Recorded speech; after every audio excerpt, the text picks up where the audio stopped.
भाई, एपिसोड का एंड तो वही जन्माष्टमी यानी कि कल का ही दिखाया गया है, जहाँ पे अनुपमा और आद्या का आमने सामना होगा। जहाँ अनुपमा पहुंचेगी, बोलेगा कल के पैसे रात के आपने 30 रुपए ज़्यादा दे दिए। फिर जानबूझ के अनुपमा ने चक्कर खाने की एक्टिंग की, अंदर गई। अंदर जाने के बाद बाहर निकली, बाहर जाने के बाद जब मोबाइल गिरा है, मोबाइल किसी ने उठाया तो आद्या देखी, आद्या ने मतलब अनुपमा समझ गई आद्या इज हियर, मतलब यहाँ पे ही है। फिर अनुपमा क्या करेगी वो तो आने वाला जन्माष्टमी के एपिसोड्स बताएंगे। अब आते हैं मुद्दे पे, जिस पे आज सबसे बड़ा फनी एंड मोमेंट्स तोशु पाखी का, और जिस पे किंजल हंसी और मेरी हंसी खुद की नहीं रुक पाई। मतलब बोले ये हमारा बाप, बाप ही नहीं रहा, माँ थेरा लगा कर बेटी इज्जत की बज्जा उड़ा रही है हमारी माँ। बाप को हमारी पड़ी नहीं, ऐसा लग रहा है हम बेटे ही नहीं है इनके। लगता है हमें इन आशा भवन वालों की नज़र लग गई है कि पाकी ने बोला हाँ एक काम कर, तो मैं अपनी नज़र उतार देता हूँ, पैसे निकाले यूँ। बोला मुझे भी दो पैसे, मुझे भी नज़र उतारनी है। बोला वापस तो करेगी ना? बोला हाँ हाँ वापस करूँगी भाई। फिर तो उसने उसको 100 की नोट दी, तो पाकी ने भी अपनी नज़र उतारी। बोला हमारे पास किसी की नज़र लग गई है, एक काम करते ही आपके 100 मेरे 100 आशा भवन वालों को दान करके आते हैं। दान करने से नज़र भी हट जाती है और बलाएं भी टल जाती है। और ये बातें किंजल सुन के हंस रही थी। आज मेरा मूड वैसे भी ख़राब था, किंजल ने कहा, पर तुम लोगों की ये लाइव शो देख के मैं इतना हंसी हूँ। मतलब तुम लोग दिन में पूरा दिन सोते रहते हो, शाम को तुम लोग पार्टीज करते हो, तो जुगाड़ खेलने जाते हो, और रात को बैठ के ये सोचते हो कि यार हम कितने दुखी है ज़िंदगी में। अबे और ज़िंदगी से क्या चाहिए तुम्हें? काम तो तुम करते नहीं हो, पूरा दिन सोते रहते हो, शाम को पार्टीज करते हो, ना किसी की फिक्र है ना किसी की चिंता है। उसके बाद भी तुम दुखी हो, खुद की नज़र उतार रहे हो।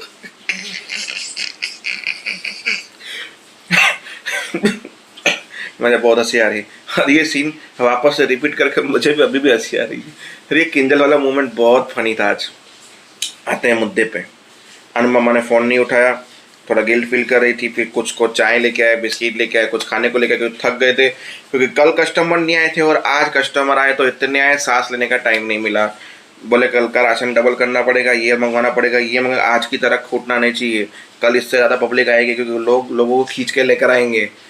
फिर वापस से उसका कॉल, मतलब वहाँ पे आद्या ने कॉल नहीं उठाया, तो इसने उसकी माँ आ गई वहाँ पे, तो उसकी माँ ने खाना बनाया। फिर आद्या ने बोला मेरा खाने का मन नहीं कर रहा है, मेरा बाहर से कुछ खाने का मन कर रहा है, लाओ ना पापा मैं ऑर्डर कर दूँ। बोला बताओ पिज़्ज़ा बर्गर क्या खाओगे, मैं ऑर्डर कर देती हूँ। बोला उससे दे दो, वो खुद कर लेगी, उसको जो मंगवाना होगा। बोला मैं भी तो वही मंगवाऊँगी ना। बोला उसे दे दो। तो आद्या को फ़ोन मिला। बोला अच्छा आजकल ये आद्या खुद से ऑर्डर करने लगी है, बाहर बैठ के खाना खाने लगी है, ज़रूर कुछ ही लड़की गड़बड़ कर रही है। तो उसने जब दोबारा अनुपमा को फ़ोन मिलाया, तो अनुपमा ने बोला लगता है ये वही नंबर, इससे पहले जो आया था, ये नंबर जाना पहचाना सा लग रहा है मुझे, पर उठा लेती हूँ, अगर कस्टमर होगा तो बोल दूंगी। आद्या ने बोला पिकअप पिकअप पिकअप फ़ोन। जैसे अनुपमा ने उठाया फ़ोन, इतने उसकी माँ ने छीन लिया फ़ोन। बोला एक बर्गर, एक फ़ोन फ्राइड, और ये मेरी बेटी भूखी है और बहुत टाइम से भूखी है, तो हो सके तो जल्दी भेज देना खाना, ठीक है? फ़ोन रख दिया। बोले ये आवाज़, ये तो कॉलेज की डीन की बीबी की आवाज़ थी, पर तुमने उसको हाँ क्यों बोल दिया? बोला किसी की बेटी भूखी नहीं रहनी चाहिए। फिर अनुपमा ने फटाफट बनाया, डिलीवरी करने गई तो रिक्शा ऑटो ख़राब हो गई, तो अनूप ने बोला पास में ही है, तुम जाके आओ, तब तक मैं ऑटो को ठीक कर लेता हूँ। अनुपमा पहुँची, उसको दे दिया। बोला आप अनुपमा जी सॉरी वो कॉन्ट्रैक्ट के लिए, मैं कोई कॉन्ट्रैक्ट की बात नहीं करने आई हूँ, कुछ भी नहीं, बस आप ये पार्सल लीजिए, मुझे पैसे दीजिए, वो भी कैश, मैं जा रही हूँ, मैं कोई सफाई नहीं मांगूंगी आपसे। फिर वो पैसे लेने गए, और इतने में उसने आद्या को अंदर भेज दिया था, तो आद्या को अंदर भेजा, और आद्या ने भी चालाकी यूज़ की। जब आद्या का और अनुपमा का अमेरिका में डांस हुआ था, वो घुंघरू पहन के किया था, तो घुंघरू की उसी स्टेप की धुन पे उसने डांस किया। अनुपमा बोले घुंघरू की आवाज़ अंदर रूम से आ रही है। फिर थोड़ी देर ये घुंघरू की आवाज़ तो आद्या की फंक्शन के वो यूएस वाली डांस की है, मतलब आद्या अंदर है। फिर बोला ये घुंघरू, अरे वो पीछे कोई रियाज करता है इस टाइम पे, तो उसी की आवाज़ आती है, आप चाहिए पैसे लीजिए लीजिए। फिर अनुपमा मैं समझी, मुझे आवाज़ जब अंदर कमरे से आ रही, तो पीछे वाले घर से कैसे रियाज की आवाज़ यहाँ तक आएगी, समझ में नहीं आ रहा मुझे। अनुपमा टेंशन में पहुंची, बोला भूख लगी इसके लिए टेंशन है, अनुज को कुछ बताया नहीं अभी तक, क्योंकि अनुज को भी टेंशन नहीं देना चाहिए। फिर घुंघरू अपने निकल, अनुपमा ने बीट मैच करने की कोशिश की, उसको थोड़ा शक जा रहा था वहाँ पे। वो लड़की पहुँच गई आशा भवन वाली, नंदिता क्या नाम है, जो भी नाम है, वो तो पहुंची। बोला आपको अगर शक हो रहा है कि वहाँ पे ही आद्या है तो जाओ, जाके देख लो, मन की संतुष्टि कर लो, हो भी सकता है ये चीज़ है, पॉसिबल भी है।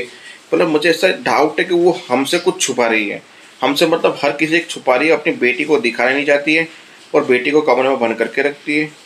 और बेटी जो है उस कमरे से घोंघू की आवाज़ दिखा के मुझे सुनाएंगी।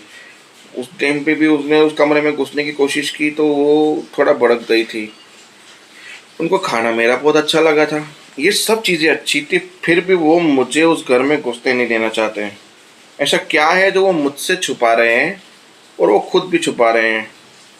अनुपमा बाहर निकली और चाहिए मेरे को कुछ भी करके ये चीज़ जाननी है। अनुपमा आधी रात को वहाँ पे गई होगी तो किसी ने रोका होगा उसको, फिर हमें रुकी नहीं। फिर बीच में मीनू और सागर का लव था, सागर बाहर आके हवा में, खुली हवा में पढ़ना चाहता था, पढ़ने के लिए मीनू बाहर आई। खाना खाने के बाद थोड़ा चल लेती हूँ तो देखा सागर था, उसको कागज़ फेंक के मारा, सागर ने ध्यान नहीं दिया। फिर लेजर लाइट लेकर आई और आंखों में डालती थी उसे परेशान करने के लिए, वो भी पेन से लिख रहा था, उसी पेन के बैकग्राउंड में लेजर डाल दी उसने। लेजर लेजर लाइट खेल रहे थे दोनों, प्यार बड़ी गाना बैकग्राउंड में बज रहे थे। वाह वाह वाह वाह वाह। तो बस आज का एपिसोड इसी मिस्ट्री पे ख़त्म होगा, तो मिलते हैं कल। जय हिंद, जय